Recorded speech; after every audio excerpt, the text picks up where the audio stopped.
You talked about the encoded frequencies and the higher realms, and I understand you have been an intergalactic, interdimensional traveler. So, Because music can create portals of traveling the higher planes. Yes, that I work, and perhaps one of the higher beings that I work with is a being by the name of Shamael, the angel of sacred sound, who came to me on my 44th birthday and said to me, it is not only the frequency of the sound that creates its effect, it is all the intention of the person making and receiving the sound. Frequency intent equals healing. Wayne Dyer wrote a book on the power of intention. A friend of mine named Bruce Lipton wrote a wonderful book called The Biology of Belief. Many other people, including, you've probably seen the work of Masaru Emoto doing the water, where he takes water. Mystics and our modern quantum physicists are in agreement. Everything is in vibration. In the beginning was the Word, and the Lord said, let there be light. From the Hindu tradition, they talk about Nada Brahman, and, in the Egyptian tradition, the god Thoth would speak an object and bring it into being. In fact, we did a presentation.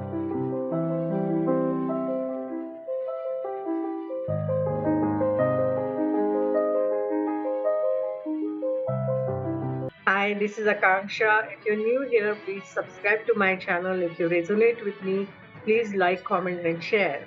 Welcome to Multidimensional Soul Podcast and a Talk Show. We have with us today Jonathan Goldman, who is the pioneer in sound healing. He's coming to us from the US. A very warm welcome, Jonathan, on Multidimensional Soul Talk Show and Podcast. It's an honor to have you here.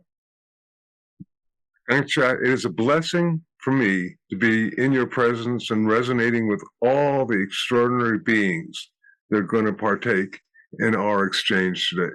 Give thanks. Thank you. Namaste. So, can you tell us about your journey? How did you get into sound healing?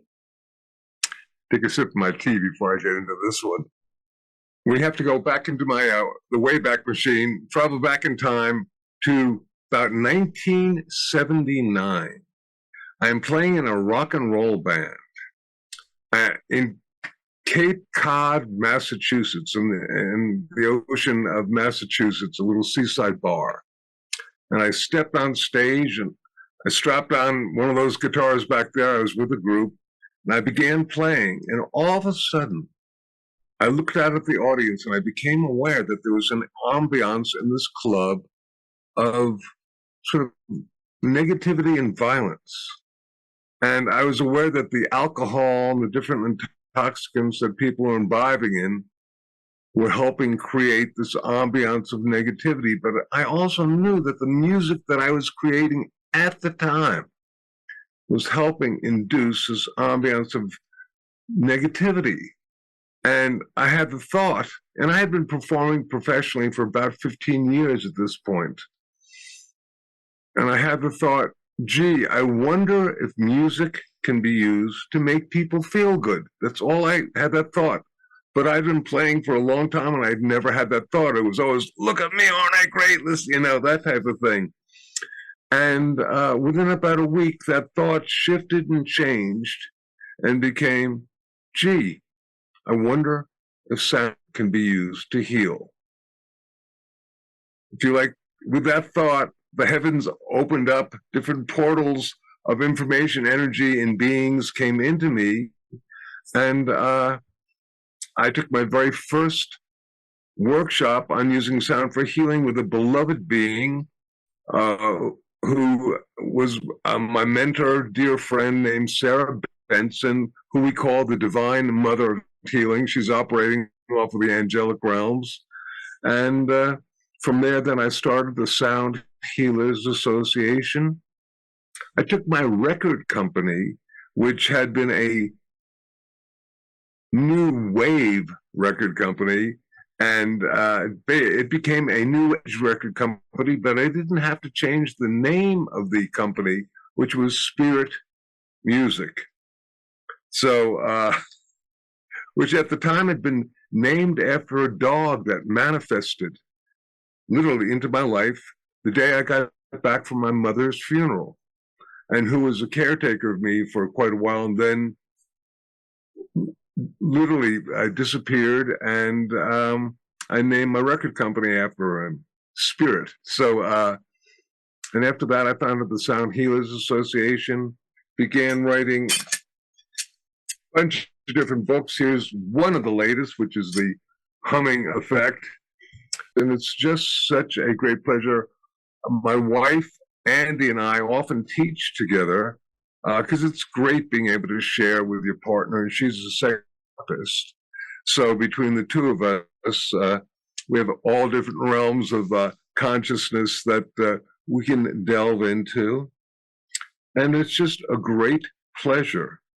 I've been doing this close to 50 years now, and seeing how not only sound, but the actual awareness, how consciousness has expanded on our planet to so many different levels that, you know, we were having a brief conversation before we actually began recording. And there are just so many different things that, if you like, people are beginning to talk about these days, were considered a while ago just to be beyond fringe. They were crazy things that people didn't talk about, or if they did, they kept it to themselves. And now they can talk about it, whether it's near-death experiences, or I'm reading a story right at this moment that is about somebody who is in, we would call it maybe the bardo, but or purgatory or whatnot, but that place in between life and death, and they keep coming back to different lives from parallel dimensions to experience some sort of happiness. And I was thinking, unique and interesting, because this book would have probably not been written 20 or 30 years ago for the most part, or if it had, it wouldn't have gotten out there and been a New York Times bestseller. Yeah, true. As we are ascending, the entire collective consciousness, we are ascending, and we are going into fifth dimension, higher vibration. More and more people are coming forth and sharing these experiences. And I was guided to create this platform, this podcast, especially so that people share these experiences and we normalize these experiences. A few months ago, I had got this message that everything has sound. The sound has certain encoded frequencies that the sound carries with it. Taking those frequencies, can we access higher realms, and can we have soul remembrance of our higher self where we project our consciousness from? Yes. Listen, I would like to very much share with you what we call the 4 pillars of sound healing. But this really undertakes all aspects of being. As I share them with you, you'll appreciate this, because you go, oh, because we did a presentation recently, my wife and I was saying, oh, first pillar suggests everything is vibrating. Then these, if you like, principles deal with the kind of vibration, and therefore take every aspect of life being. Now, the very first pillar is everything is vibration. Simply, our ancient mystics and our modern quantum physicists are in agreement. Everything is in vibration. In the beginning was the Word, and the Lord said, let there be light. From the Hindu tradition, you know, they talk about Nana Brahman, and, you know, in the Egyptian tradition, the god Thoth would speak an object and bring it into being. In fact, we did a presentation, we do a sound satsang every month, and one of them was on sounds of creation. And we did, in my very first book, Healing Sounds, which was published over 30 years ago, I had about 10 or 15 different traditions that talked about using sound for healing, and sound, the universe being created by sound.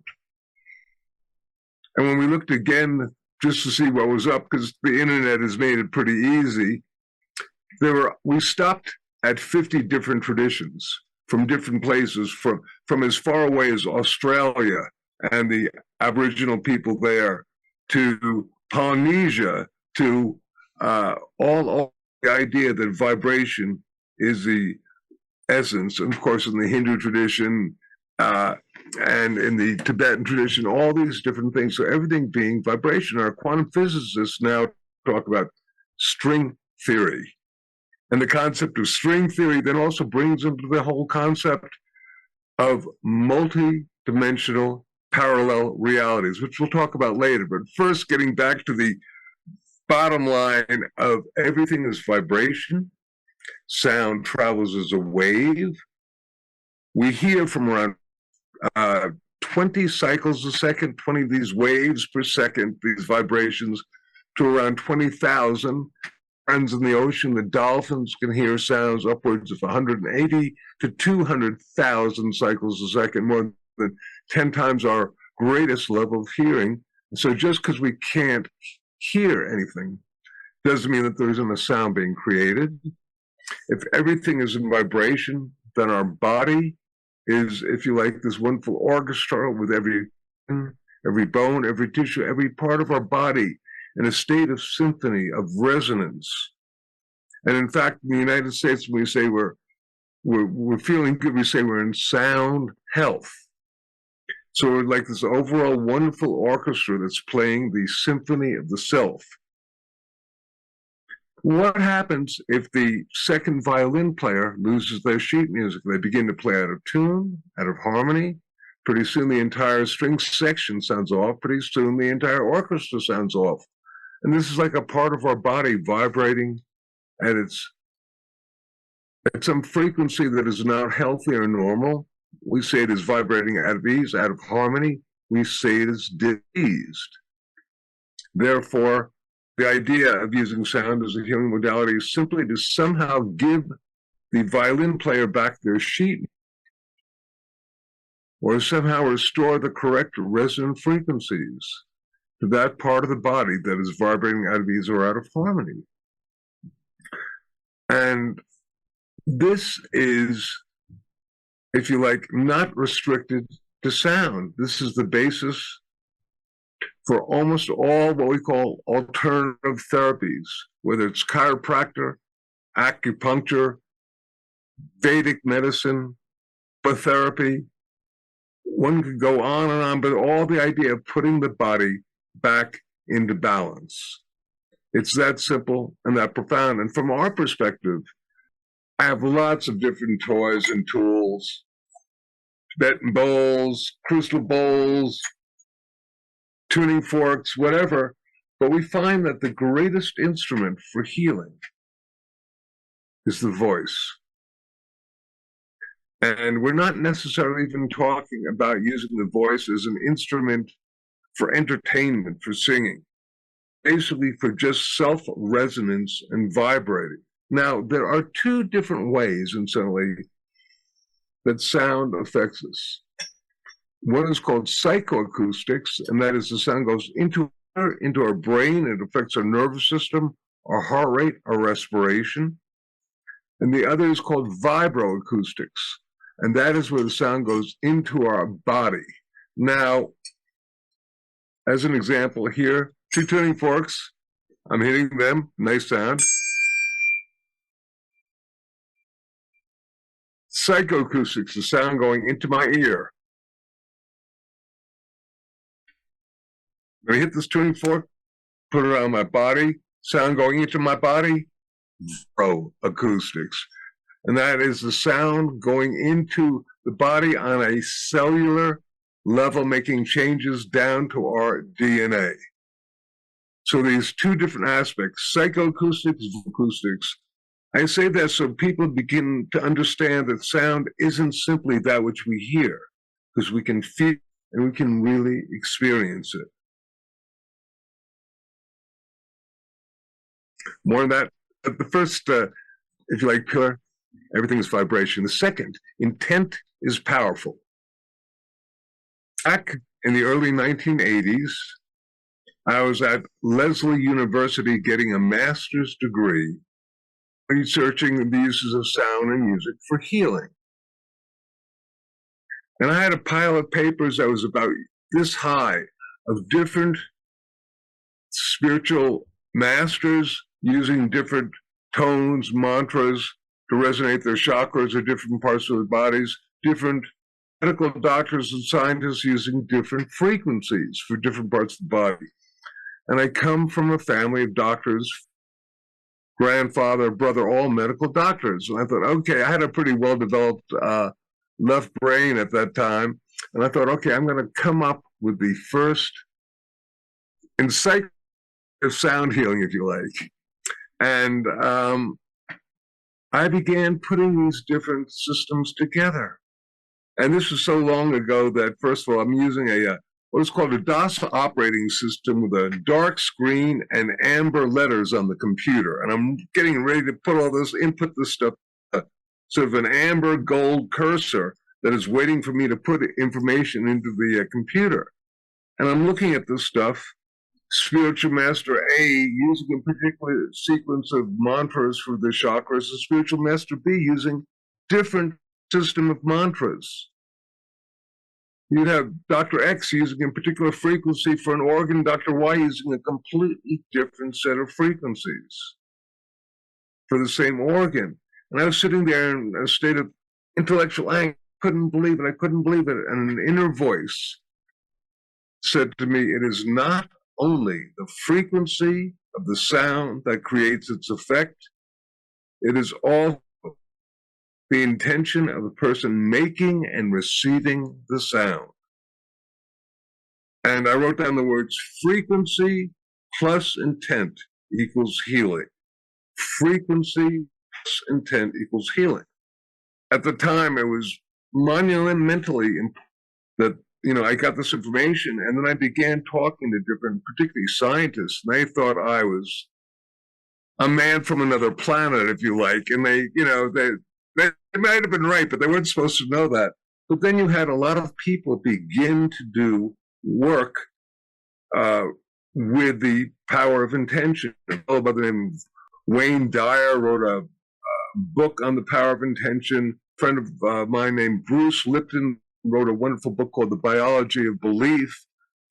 Many other people, including, you've probably seen the work of Masaru Emoto doing the water, where he takes water, freezes it, photographs it under a dark field microscope, and water that had either bad intention or was polluted looks like mud, and water that is good intention looks like a snowflake. And my favorite is actually the picture of water from the Fuji wall, which looks like mud. And then they have a Buddhist priest actually chanting what is called the Heart Sutra, Gate, Gate, Parasam, Gate, Bodhisvaha, over it for a half hour. He rephotographs it, and it looks like a snowflake. And if you think about how much of our body is water, how much of our planet is water, and how we can use sacred sound coupled with the intentionality to basically shift and change, it's so very, very important. I was mentioning my dear friend Sarah Benson, who passed on, but one of the very first things that she, if you like, imparted was that we were doing a logo for the Sound Healers Association, and this one was a harp with a heart in the middle of it, but it said around the side of it, the true sound of healing is love. And at the time, I thought it was, that's too hokey. And now it is so important. I share it so much. And on a level, if you perceive that intention can be carried on any sound that we make, really our voice.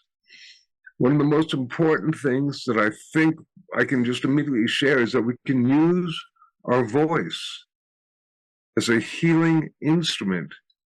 are conversationalists as a healing instrument if we just project kindness and compassion when we speak. And I will tell you that my wife Andy and I, every day we go for a walk at this wildlife preserve, and we see people there, and I just go, "Hi, how are you doing?" Because sometimes they're walking down, they're like this, and "Hi, how are you doing?" They look up and go, "Oh, thank you, good, thank you," and it changes their field. And we can practice this just with a little bit of kindness in our voice. Third, everything is vibration, intent is powerful. 3, we are all unique vibratory beings. Now, oftentimes when we do workshops, I say, how many of you are allergic to penicillin?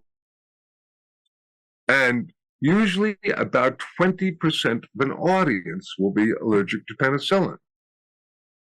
It depends. Sometimes 5%, sometimes 50%. It depends on, statistics, if you like. But say, okay, if everything is vibration, penicillin is a frequency or a series of frequencies. And for 80% of you, it's therapeutic and healing. But for 20%, it is toxic. And this is, if you like, a metaphor for everything that I have ever experienced, whether it's food, sound, pharmaceuticals, you name it. I have not found anything that works for everyone the same way. And this is such a great way that we can empower ourselves and understand there's no magic frequency. Something may work great for someone else and not good for you, or you may have something that works really well for you.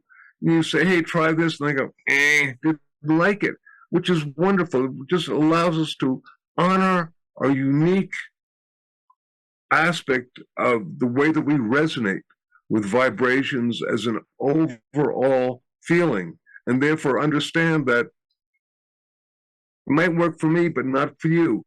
I am what you might call, there's a lot of interest in frequency these days. And I helped bring down a lot of these frequencies that people are focusing on. And I never meant for them to be used, people to try to use them universally, because I realize it can't be done. We are all so very, very, very different, and that we need to honor this difference. Finally, the last, if you like, pillar of sound healing. Silence is golden. Now, it took me probably 20 years to learn this because I was working with the energy of sound, and one becomes so enamored with sound, whether you're chanting or using tuning forks or playing an instrument or singing or whatever. It feels so good to be making the sound. It took me a long time to realize that it is in the silence that the true energy of assimilation and shift and change is able to occur. I like to say that silence is the yin to the yang of sound. And indeed, the word silent and the word listen are anagrams. They contain the same amount of letters, the same letters. And if you listen, if you become silent, then you can listen to within and get those deep messages from the divine. And of course, one of the, all traditions, but particularly in the yogic tradition, there's either nada or shabda yoga, which is a deep inner listening to what they call the sound current. And so you have to be really quiet in order to be able to learn to travel on these higher levels of vibration. And here on this planet now, it has become so difficult for people to be silent, to be still. And they're being distracted by this, that, or the other thing. And it's it's really, I think, mandatory that we begin to understand that after you get done working with silence, whether with chanting or making sound, that you and resonate with the sound. And in fact, with all of our teaching, if we make sound for 5 minutes, then we are silent for an equal amount of time, which allows our consciousness to travel and allows the sound to encode itself upon the body, brain, etheric fields, etc. If I'm going from and then go, there's no time for literally the sound to encode itself and assimilate the way it should probably be. This makes sense? Of course, yes. It was so profound. Thank you for so beautifully sharing all the principles and how the encoded frequencies work and how we can access them.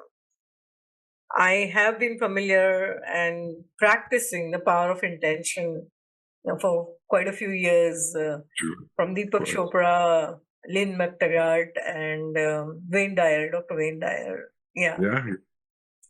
And you so beautifully explained the silent and the listen part, and completely agree that in meditation, when we are silent, we are able to listen to the divine, to the universe.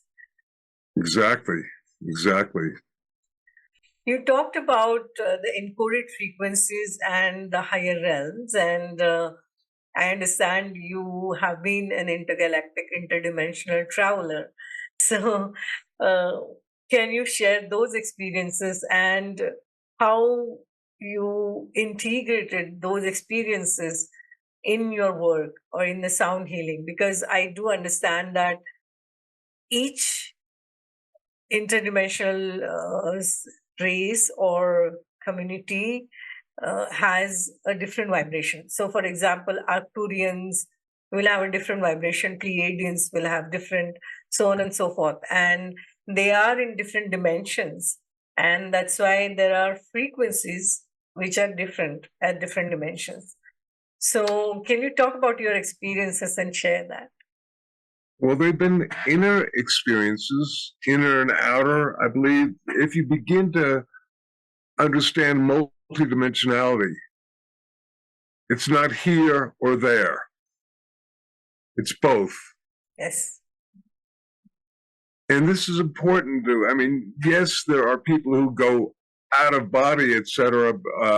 At the same time, they can maintain a resonance here and still travel to higher planes of consciousness. I think sound is one of the great tools for being able to travel to these different places. And sometimes I use, I create a lot of different recordings, and most of them initially I use as vehicles to travel on or vehicles for healing. And then if they work for me, I release them, hoping that they'll work for some other people. And perhaps I've been able to get to that 80% phenomena, because a lot of people have had positive experiences with the different sounds that I use, because music can create portals of traveling to higher planes. And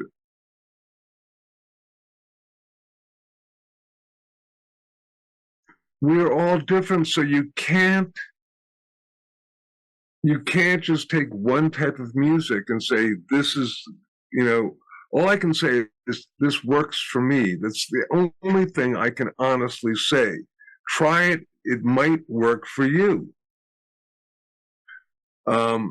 I have a radio show, and the person I most recently, actually it was yesterday, talked to. He'd written a book on using music to enhance the psychedelic experience of taking, and he had initially contacted me. I didn't know he'd written a book because he quoted me in the book, and he used some of my music for some of his suggested playlists for people, and we were talking about the fact that everyone is so very, very different. What works for one person will not necessarily work for the other. People play music for me that they use, and it does nothing for me. And I know that I could play music that works for me, and then I go, that's too much. I'm, for example, a big fan of Tibetan chanting. And for some people, that the Tibetan monks have this extraordinary ability of creating these interdimensional fields. And it's a little bit like the didgeridoo, which Australian instrument that you can use. And those were originally conjured from the idea that these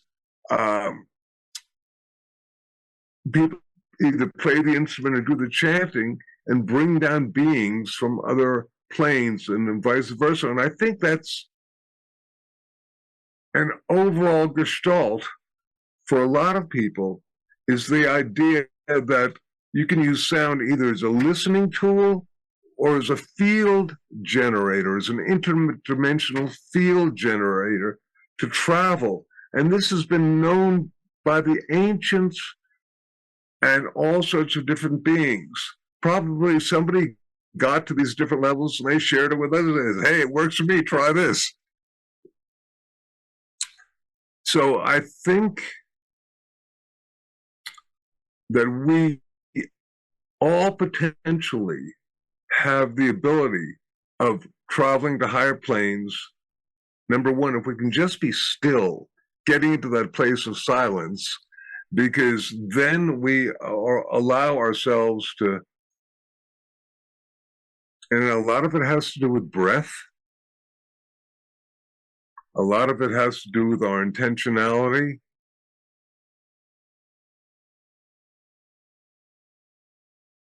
A lot of it has to do with our willingness to receive. I realize that probably talking about my experiences in higher realms is just going to be my experiences.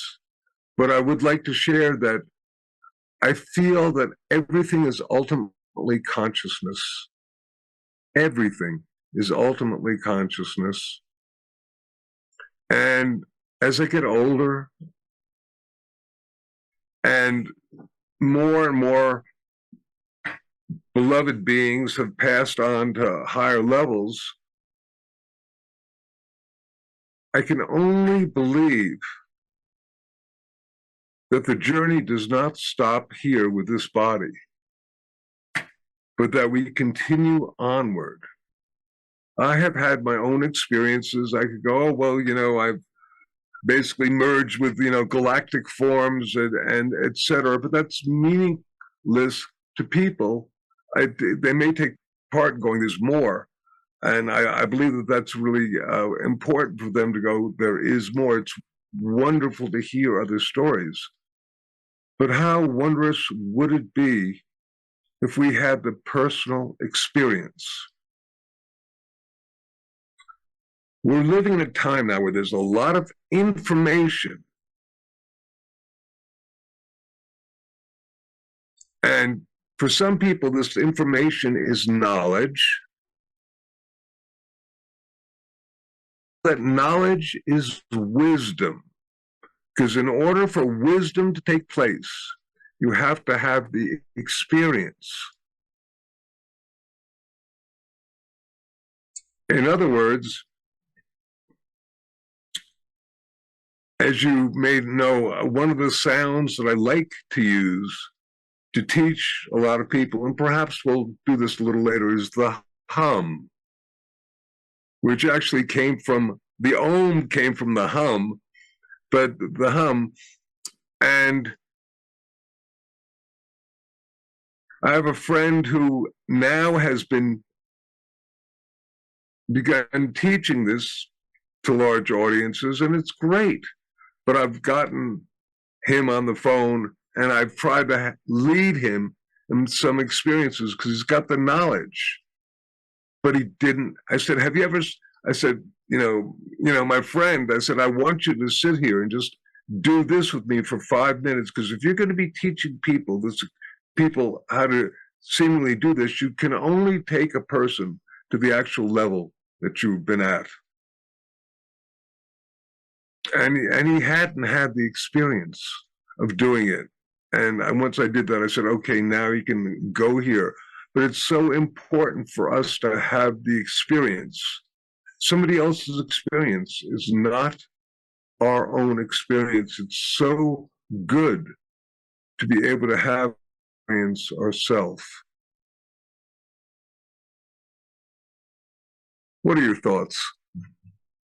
Yeah, absolutely. Spirituality is experiential. And when you, as you rightly said, that wisdom is experiencing it and knowing it from within, and not just theoretically learning it. Yes. When we start sharing our personal experiences, though, what happens is it inspires other people, and also it kind of validates their experiences, because they've had experiences, but they are afraid of sharing those. And especially now that we are in higher vibration, yes, it's helpful if we share these experiences so people can learn from these experiences. Also, what has been my experience on the podcast is when our guest starts sharing these experiences, something opens up in the audience. Something within them opens up, something activates, which is dormant probably. Some insights and some remembrance is activated. So even though they are personal experiences, it's very helpful if you share them for the audience. I do hear that, and I guess one of being a little reticent is that for over 20 years, my wife and I did a healing sounds intensive that had about 100 people, because that was all we would take, because we taught in a circle. And it lasted for 10 days, and it was very powerful. And one of the things that I would always say is, don't compare your spiritual experiences with someone else. And that's the whole thing, because sometimes there's an old story about a monk and a chela, so to speak. Master, I was just meditating, and the hand of God stretched out and came to me. And the master says, keep meditating, it'll go away. In other words, sometimes the phenomena of spiritual, you can get a very spiritual egotism going on there. And so I totally understand what you're saying in terms of it allows people to know that it's acceptable. But I want for people not to share their experiences, because I've been having frequent conversations with higher beings for a really long time. And some people don't. I don't want them to either come to me for, what do they say about this or that? Because I think you can get there yourself. And I think that it's just very, very important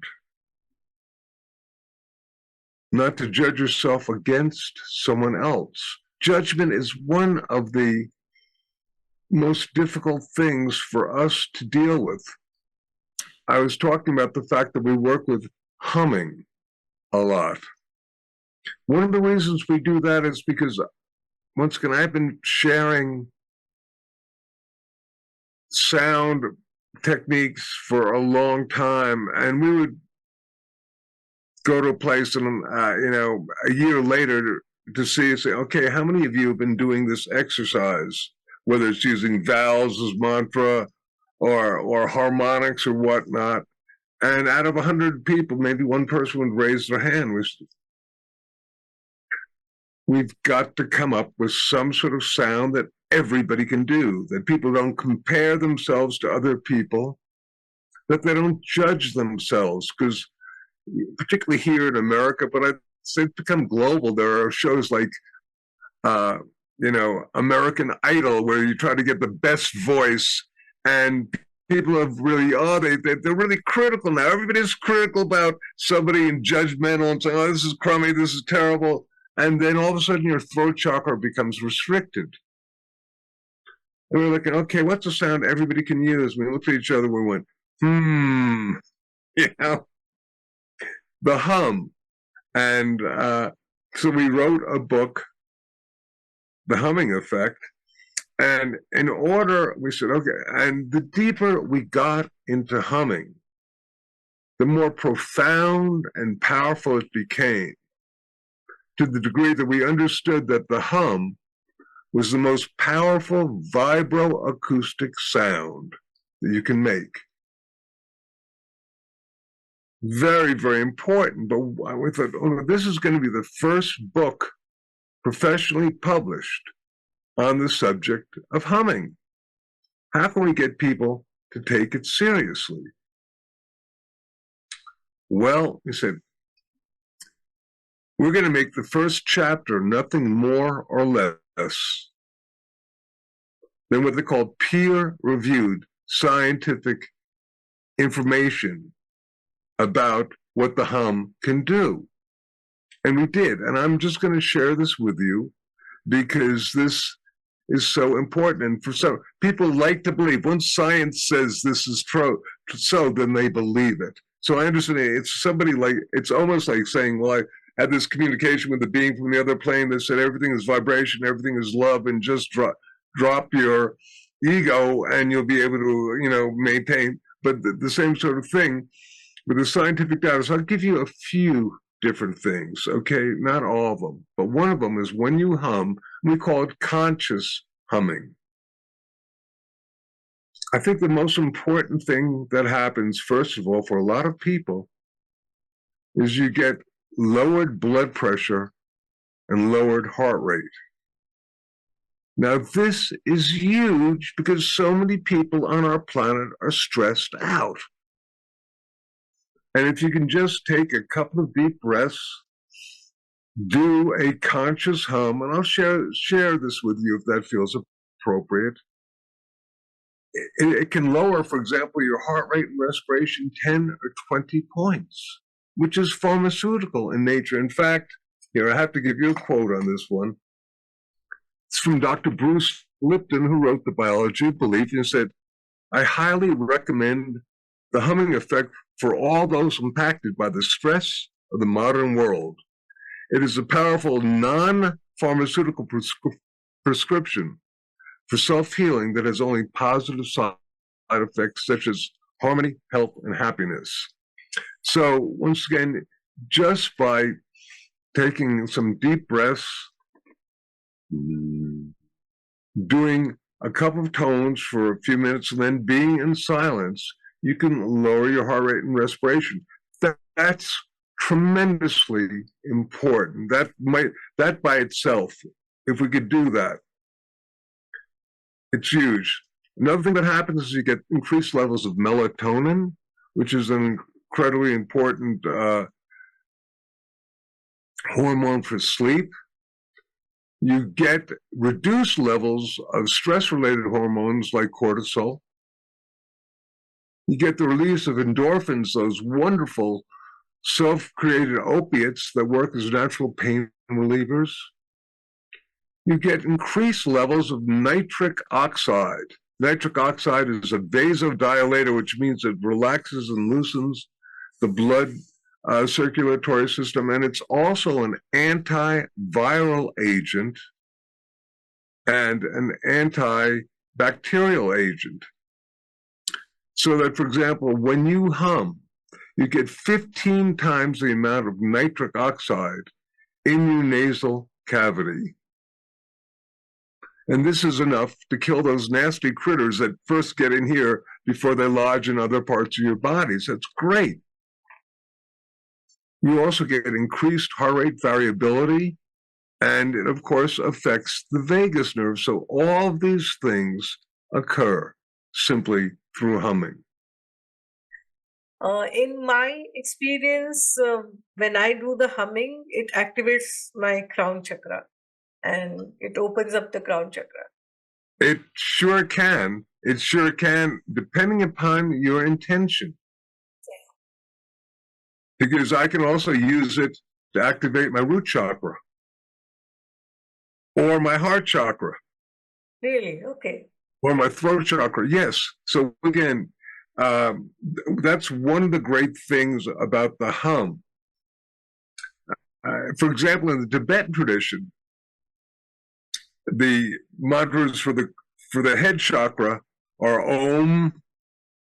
Then the throat chakra is Hum for the heart chakra. That's just, so once again, in the different traditions, and I think it has to do with... Sorry, can you just repeat that? Okay. This is Om, then the throat chakra is? Ah and Hum. Hum. And Hum, H-U-M, Hum. And that is, if you like, mind, speech, body, or yeah.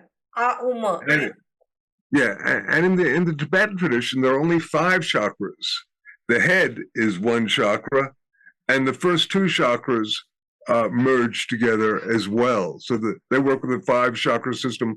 Some people work with a 12 chakra system. Some people work with a 22 chakra system. Indeed. So that the hum can be great for the crown center. It's a fabulous sound. In fact, we have a chapter in our book, in the Humming Effect, on this, and is because I am quite sure that it can be used not only to activate the crown chakra or the third eye, or both, but also actually vibrate the brain. And that if you do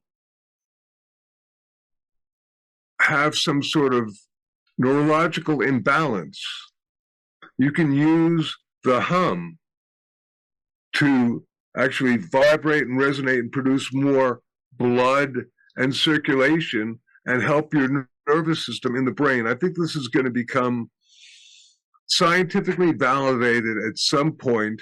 Nobody's just done the research for it, but I'm quite sure that we can actually activate and use it for what is called neurogenesis, which means creating new nerve connections in the brain. Yes, neurogenesis and neuroplasticity. So plasticity is for adapting and genesis is for creating. Right. And see, what's interesting. Yeah, I was just thinking it might be useful, especially for neurodivergent people, because more and more autistic children are born and they are neurodivergent. So probably it would be helpful for those. Yeah. Well, about 40 years ago, I was in a PhD program, which I dropped out of because my first book became well known. I went on tour for that, so I never completed it. But it was basically based at the particular time on the use of vocal harmonics to be able to resonate different parts of the brain. And then I realized that you could do this with the hum a whole lot easier because it was harder for people to go. And I'm going to basically turn my original sound for musicians, see if I can get this. Okay, my noise suppression got disabled, so I can go.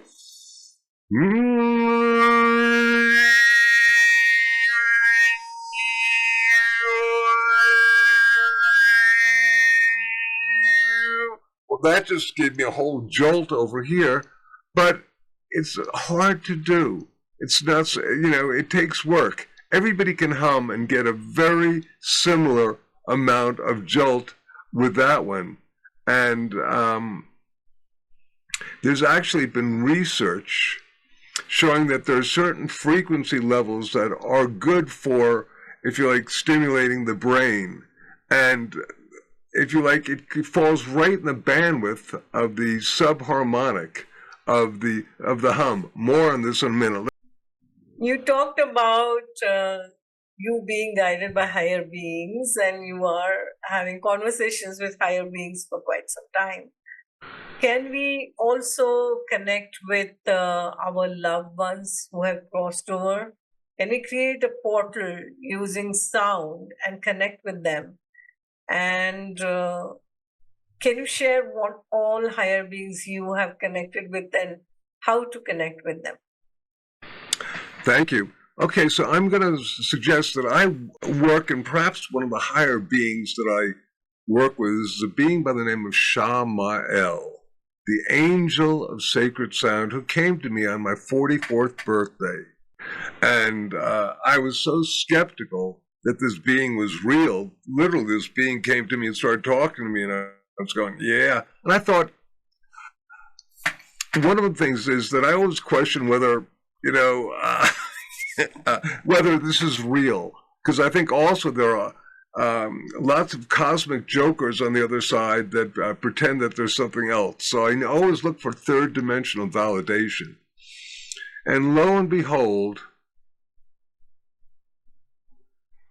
about a week later, a person who was a friend of mine brought me a book called A Dictionary of Angels, and I looked up Shamael, and it had the angel sacred sound, and also for those people who work in the angelic realm and know about the archangels in the Kabbalistic tradition, there's a being called Metatron. And here's the secret. All the other angels in the Kabbalistic tradition have names that are Hebrew. Metatron's name became lost because Metatron is a Greek word that means above the throne. Shamael, from my perspective, is a true name because it means voice of God. And as Saraswati is, if you like, the embodiment of Brahman manifesting things, so Shamael would be the, if you like, Western manifester of reality. And that's, one of the things that if you like, everything is vibration with the proper sounds, one can bring being. So I've been working with Shamael for a long time, and I've shared this being's energy with you just so that we can invoke and work with these beings. I think the idea first is that we need to invoke them, don't you? If we don't ask for them, they won't come. Yes, they respect our free will. Exactly. And a lot of that, therefore, is our attention on something and our intention. So if we have the attention on something and the intention, then we can do this. So if we want to, if you like, speak to our divine ones, well, you've had more experience in this than I have. I could ask you your first experience with connecting with your loved one. Was that conscious, or did it just happen? He started connecting with me, and he is an evolved soul, so he knew how to connect.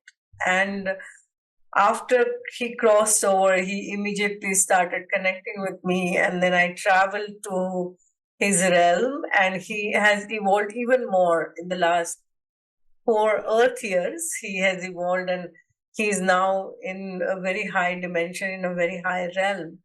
But not everybody's experience is like that.